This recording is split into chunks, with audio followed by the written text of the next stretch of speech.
আজ বৃহস্পতিবার ২রা আষাঢ় ২০২৬ সালের ১৮ই জুন। বৃশ্চিক রাশি, বৃশ্চিক লগ্ন, স্করপিয়ান সাইন জাতক জাতিকাদের দিনটি কিন্তু মধ্যম প্রকৃতির অতিবাহিত হবে।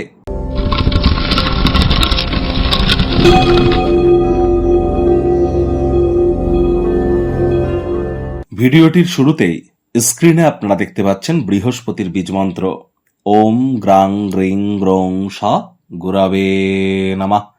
সকাল দুপুর সন্ধ্যা ৩ বেলায় বৃহস্পতির এই বীজমন্ত্র আপনারা ১০৮ বার জপ করুন, অত্যন্ত উপকৃত হবেন। এটি আপনাদেরকে বহুলাংশ উপকৃত করতে চলেছে। তার কারণ বর্তমানে বৃহস্পতি কিন্তু অতিচারী আছেন, মার্গী আছেন। শনির নক্ষত্র পুষ্য নক্ষত্রে তিনি আজই কিন্তু গোচর করতে চলেছেন। এতদিন কিন্তু বৃহস্পতি তিনি কিন্তু নিজের নক্ষত্র পুনর্বসু নক্ষত্রে গোচর করছিলেন। এবার কিন্তু তিনি শনির নক্ষত্র পুষ্য নক্ষত্রে গোচর করতে চলেছেন। তাহলে শনির নৈতিকতা, শনির হার্ডওয়ার্ক এবং শনির বিচার করার ক্ষমতা, তার সাথে সাথে বৃহস্পতির জ্ঞান, এগুলি আমাদের ব্যক্তিগত জীবনের স্তরকে অনেক উন্নত করতে চলেছে। ধীরে ধীরে আমরা কিন্তু এখান থেকেই সোনার দাম পুনরায় বৃদ্ধি পাওয়ার যোগ পরিলক্ষিত করব এবং একই সাথে কিন্তু পরিস্থিতি অনেক আধ্যাত্মিক বাতাবরণের মধ্য দিয়ে আমরা নিজেদেরকে জাগরিত করার চেষ্টা করব। বৃহস্পতি মানেই পরিবার পরিজন, আত্মীয় স্বজন, পাড়া প্রতিবেশী, বন্ধু বান্ধব, বিবাহিত জীবন, আমাদের সন্তান সন্ততি, আধ্যাত্মিক চিন্তন চেতনা, জ্ঞান, নাম যশ, খ্যাতি, প্রভাব, প্রতিপত্তি, ঐশ্বর্য, শিক্ষক শিক্ষিকা, banking sector, financial sector, travel tourism industry, export import industry, religious যে সমস্ত ইন্ডাস্ট্রিজ আছে সবই কিন্তু জুপিটারের কারক তত্ত্বের মধ্যেই পড়ে। শরীরের ওজন বাড়বে নাকি কমে যাবে, এটিও কিন্তু বৃহস্পতির ডিপার্টমেন্ট। আর বর্তমানে বৃহস্পতি ১২ বছর পর তিনি কিন্তু উচ্চস্থ হয়েছেন। তাহলে অবশ্যই খুব বৃহস্পতির বীজমন্ত্র আপনারা জপ করুন। বাড়ির উত্তর পূর্ব কোণকে পরিষ্কার পরিচ্ছন্ন রাখুন। আজ ভুলেও ব্লু রঙের ড্রেস যেন পরিধান করবেন না। ভাগ্যমিটার আজ আপনাদের বলছে 7.5 আউট অফ 10, ভাগ্য আপনাদের অনুকূলেই থাকবে। তবে স্বাস্থ্য এবং কর্ম এই কয়েকটি ব্যাপারে একটু সচেতন থাকুন।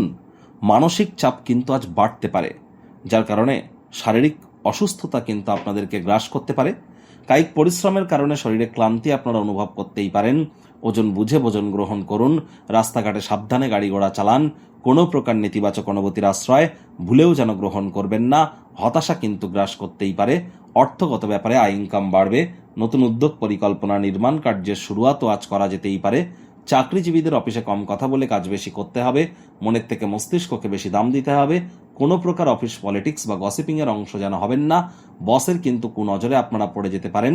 বাসস্থান সংক্রান্ত কোনো প্রকার বিনিয়োগ করা থেকে বিরত থাকুন। রিয়েল এস্টেটের কাজ, জমিবাড়ি কেনা বেচার ব্যবসা যারা করেন সাবধান থাকুন। কাজের জায়গায় কোনো প্রকার লেনদেন, সে আর্থিক লেনদেন হোক, জ্ঞানের লেনদেন হোক, যাই হোক না কেন, আপনাদেরকে ধৈর্য অবলম্বন করে চলতে হবে। মাথায় রাখবেন, ধৈর্যে বশতে লক্ষ্মী। আজ আপনি সব কাজবাজ দ্রুত শেষ করে নিজের জন্য সময় বার করতে চাইবেন, কিন্তু হয়তো পেয়ে উঠবেন না। মেজাজ হারালেই কিন্তু ক্ষতি। রাগ কিন্তু স্বল্প পাগলামির একটি রূপান্তর মাত্র। শিক্ষার্থী বিদ্যার্থীরা যে কোনো প্রকার পরীক্ষা প্রতিযোগিতায় সফলতা প্রাপ্তি করবেন। উচ্চশিক্ষার জন্য যারা বিদেশ যাত্রার কথা ভাবছিলেন, ভাগ্যদেবীও আজ আপনাদের পক্ষেই আছেন।